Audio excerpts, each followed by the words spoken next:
Saudara, pertemuan Jokowi dengan Elon Musk memperkuat sinyal rencana kerja sama perusahaan milik Musk dengan Indonesia. Keuntungan apa yang akan didapatkan Indonesia dari kerjasama jika nantinya terwujud? Dan kerjasama bentuk apa nantinya?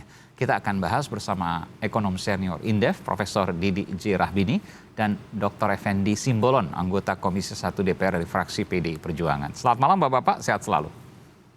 Malam, Kompas TV, Aiman. Saya ke Pak Dr. Effendi Simbolon, Bung Effendi. Bung Effendi, Anda ikut ke Amerika juga kan? Enggak, saya di Jakarta. Oh, tapi Anda melihat apa yang kemudian terjadi di sana. Saya ingin tahu apa yang kemudian ada di benak Anda, Bung Effendi.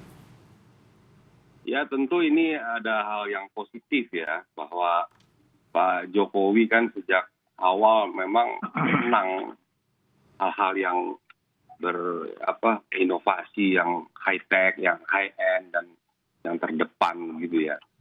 Nah, masalahnya kan tinggal kita apakah nanti betul-betul terimplementasi ya. Karena ini kan kita kalau catat dari sepanjang pemerintahan demi pemerintahan, Indonesia ini paling banyak mengumpulkan rekor MOU ya. Apa yang Anda mau sampaikan di situ? Ya artinya jangan hanya kita sebatas MOU, hanya letter of intent, tapi seterusnya kita akhirnya jadi pasar mereka lagi. Kenapa Anda kok ragu sih? Oh tidak, saya melihat dari zaman ke zaman, saya beberapa kali ikut rombongan presiden gitu ya.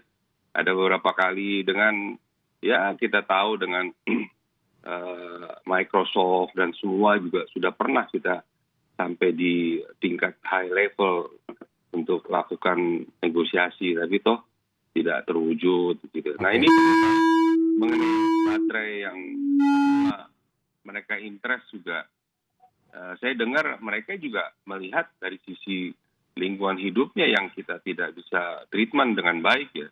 Yeah. Karena saya dengar tailingnya itu atau sisa dari nikelnya itu kan dibuang ke palung. Apakah ini informasi benar? Saya kira Pak Profesor. Ya, di luar itu saya ingin bertanya dulu, apakah Anda ragu karena cara Elon Musk menerima Presiden Jokowi, kalau sebelumnya misalnya dengan Presiden Obama menggunakan jas dan sebagainya menggunakan jas, sekarang menggunakan kaos. Apakah ada bahasa nonverbal seperti itu? Saya kira enggak ya. Enggak ada. Ini kan memang bukan official meeting atau apa. Poinnya kan kita lihat secara. Jadi menggunakan kaos dan sebagainya nggak menunjukkan apapun. Tidak membuat Anda jadi ragu? Enggak lah. Yang ragu. Kita ini kan salah memandang aja, kayak misalnya kita ingin mengadakan penyelenggaraan G20. Kita kan kadang terlalu berlebihan. Padahal mereka ya kayak gini aja cara mereka melakukan sebuah proses. Lihat aja kemarin di pertemuan special summit antara US dengan ASEAN, ya biasa aja gitu, nggak usah harus heboh-heboh. Kita kan nanti dari sisi kunjungannya yang dihadiri kepala negara itu, satu kepala negara bisa 30 yang awal motornya di depan itu. Jadi kita harusnya merubah cara berkomunikasi kayak gini aja udah. To the point aja, nggak penting yang. Minimalis lah gitu ya. Minimalis tapi hasilnya maksimal. Saya kira Pak Jokowi juga enjoy dengan begini dia. Dia enjoy, malah harusnya dia pakai kaos juga. Pakai kaos saja juga, nggak usah ditemenin semua pakai jas. Itu kan special service-nya mereka itu. Tapi biasa aja ya, memang unofficial begini ya. Nggak menjadi poin ragu, saya nggak. Poin saya bukan soal ragu. Kita memberi apresiasi ya, bahwa kita membutuhkan kerjasama dan pengakuan internasional sekaliber Elon Musk begini. Belum lagi yang lain, saya dengar juga Pak Luhut menggagas juga beberapa roadshow ke berbagai korporasi yang berkaliber internasional dan besar ya. Nah poinnya akankah dia menjadi berwujud di Indonesia begitu. Nah, saya lihat kalau lihat dari wajahnya Menteri Bahlil rada pesimis juga saya. Ini Oke. Saya hanya ini kayaknya yang dikonsumsinya seperti seperti konsumsi jelang pemilu gitu kira-kira. Oke. Jadi ada pertimbangan-pertimbangan Anda dari sisi nonverbal yang kemudian bisa membuat keraguan. Apakah keraguan itu ada atau memang ini sebuah potensi besar ke depan, Prof. Didi? Ya, tahun 1900 itu komoditas yang utama itu adalah emas. Ya. 1970 emas hitam, sekarang baterai nikel. Ya. Nah, sebenarnya dengan Presiden hadir di situ dan Pak Luhut sudah beberapa kali, mestinya harus ada wujud konkret ya.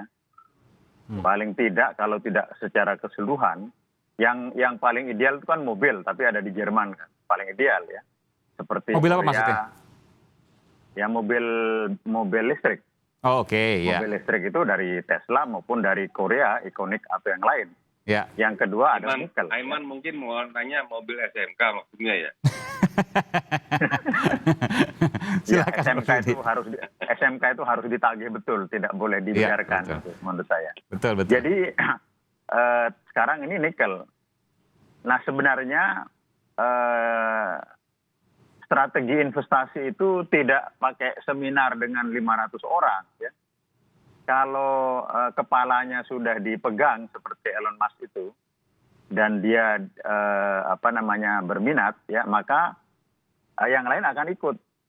Nah, pada kita itu bagaimana strategi diplomasi yang baik. Ini kan bukan kongko-kongko ya. Iya. Sebenarnya menterinya, dirjen-dirjennya itu harus setelah ini ada follow up, bertemu ya. Oh, itu yang menentukan jadi atau enggaknya nanti kerjasama antara Indonesia dengan Elon Musk.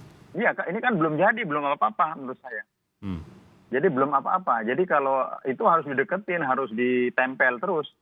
Ya, terutama level menteri dan level Tapi kan begini, Elon Musk udah ngomong, Indonesia ini pasar yang besar. Saya sangat tertarik bagaimana kemudian antusiasme seperti yang saya lihat saat ini, saya juga menjadi antusias juga. Kurang lebih kan begitu. Ya itu kan pujian, ya enggak? Kalau itu benar, itu langsung di follow up di tingkat bawahnya. Tapi soal ini, soal pasar yang besar, bukankah itu sinyal yang kuat bahwa Indonesia nggak bisa dilewatkan karena punya pasar yang besar. Bagi pengusaha kan itu sebuah magnet. Iya, sekarang pasar yang besar itu penting ya, yang sekarang diobral oleh kita ya, dengan kesepakatan Cina, ASEAN ya. Dan menurut saya pasar yang besar ini Indonesia tidak boleh lengah lagi ya. Untuk mobil listrik ini, Indonesia harus mempunyai kebijakan yang cerdas ya. Singapura dengan Indonesia itu beda. Kita punya pasar besar, punya konsumen besar, dibiarkan sama, itu berat ya. Jadi pertama ditawarkan kepada Elon Musk ini pasar yang besar. Kedua, bikin satu strategi ya. Strategi di mana kita memberi insentif ya, seperti tahun 70-an ya. Ya. Kalau investor mobil Jepang itu menginvestasikan di sini, dia mendapatkan fasilitas pajak yang baik. Kalau enggak, gelondongan pajaknya atau cara-cara yang lain dilakukan, itu tiru aja. Anda mau melihat tuh tahun 70-an Kijang, kerjasama Indonesia-Jepang, begitu? Ya pokoknya, ya intinya itulah. Pokoknya harus cerdas deh menggunakan pasar Indonesia. Ya, itu bisa menjadi poin untuk investasi. Jadi tidak bisa diumbar begitu saja. Jadi kalau memang tidak bisa, Elon Musk itu tidak boleh masuk juga Teslanya. Dengan begitu saja, harus direkayasa sedemikian rupa. Kalau dia mau masuk, ini pasar kita besar, you dapat pasar, saya dapat apa? Nah itulah yang Kijang zaman dulu. Kalau enggak, sekarang kan tidak ada. Ya. Yang ada itu kan adalah seperti kongko-kongko begini ya. Sekarang kecerdasan untuk membuat kebijakan kurang ya. Nah itu problem dari kabinet yang sekarang sudah mulai kampanye. Nggak mungkin dia bisa bikin kebijakan yang cerdas seperti dulu ya. Kan sibuk kampanye semua ya. Tanya Pak Effendi yang tahu kekuasaan itu. Saya kan dari jauh sekarang. Prof Didi, jadi kalau kita bisa bayangkan ya ke depan, kira-kira kerjasama apa yang paling mungkin dan menguntungkan buat Indonesia terkait dengan Elon Musk ini? Nah, yang paling ideal itu adalah ya investasi mobil. Kan sudah ada investasi mobil Kijang di sini kan seperti dulu satu. Kedua, yang paling mobil listrik maksudnya, karena ini masa depan. Yang kedua adalah baterai ya. Itu adalah emas hitam tahun 70-an atau emas tahun 1900. Yang ketiga, ada ribuan spare part di dalam mobil listrik itu harus diambil satu persatu, dikeroyok. Dan dengan itu saja itu akan sangat besar ya. Jangan nikelnya itu diobral ke Cina sekarang. Sekarang habis kita tidak dapatkan apa-apa. Saya kira DPR, Pak Effendi, itu harus mengevaluasi kerjasama nikel kita dengan Cina yang sudah dikeruk sana tanpa nilai tambah yang memadai. Iya, jadi harus ada added value dari nikel itu. Nggak boleh dijual gelondongan, mentah, dan lain sebagainya. Pekerjaan Pak Effendi, jangan wawancara di TV saja Pak Effendi. Bang Effendi, jangan kritik-kritik aja, tapi kerja kerasnya, kerja jelasnya harus ada ini. Ya, kita ini kan sekarang ini jadi penonton aja jadinya sebenarnya. Masa DPR penonton? Ya, apa yang mau dilakukan lagi? Kita kan asik aja lihat episode akhir dari episode lanjutan gitu ya. Ini mau kemana, mau apa? Ya kita lihat aja. Ya, saya sih ya. Kalau tadi pesan Prof Didi gimana? Jangan nikel kita besar, punyanya besar, tapi jangan dikirim mentah dong, jangan dijual mentah. Added value, ada nilai tambah. Kalau saya ingat saya dulu, saya juga pernah di Komisi 7 ya. Itu sejak Undang-Undang Minerba kita lahirkan yang baru, versi baru untuk. Harusnya nggak boleh, betul. Ya, dan itu kan harus smelternya lebih awal daripada produksinya. Tapi ini kan kejadian, saya lihat sudah di buyout oleh Cina ya. Elon Musk dulu juga berminat, tapi dia persyaratannya yang kami tahu dulu sampai ke masalah tailingnya, sampai ke masalah limbahnya itu kan harus safe, harus secure ya. Nah ini saya lihat mungkin yang di wilayah Sulawesi itu ya dengan kualitas Cina ya dibuang kayak pengelolaan puskesmas begitu aja, dibuang ke palung. Dan itu menjadi kendala bagi investor besar di luar negeri, termasuk Elon Musk yang masih di Eropa, Amerika, untuk masuk. Mereka nggak mau itu. Kita masih ingat zaman-zaman dulu HTI Pulp dulu banyak. Perusahaan-perusahaan kelas dunia akhirnya mereka tidak jadi masuk karena hutan tanaman industri ya. Iya. Makanya saya juga termasuk senang juga lihat agenda ketiga G20. Oke, baik. Oleh karena itu kita tunggu nanti kiprahnya dari DPR meskipun bersuara lantang soal ini, dan kita kemudian juga akan melihat nanti bagaimana realnya di lapangan. Bukan begitu Prof Didi? Jangan pesimis Pak Effendi. Jangan pesimis. Terpilih lagi 2024. Oke. Baik. Saya justru lihat gini Aiman. Ya, singkat saja, waktu sudah habis. Silakan Bung Effendi. Iya, kalau ini kemudian terjadi dengan Elon Musk, ini nanti membuat malah bisa-bisa Pak Jokowi malah ingin terus loh melanjutkan periodenya loh. Kan ada undang-undang dasar, nggak bisa. Ya, kecuali kalau Bung Effendi dan kawan-kawan yang mengeset itu. Sudah dicoba tapi nggak berhasil rakyat. Sudah dicoba tapi nggak berhasil rakyat. Nggak berhasil, dan hasil survei sudah membuktikan bahwa mayoritas publik Indonesia tidak menyetujui. Ini harus dipegang. Dan wartawan juga tegas. Ditambah 3 tahun dulu. Aiman juga tegas dan kawan-kawan.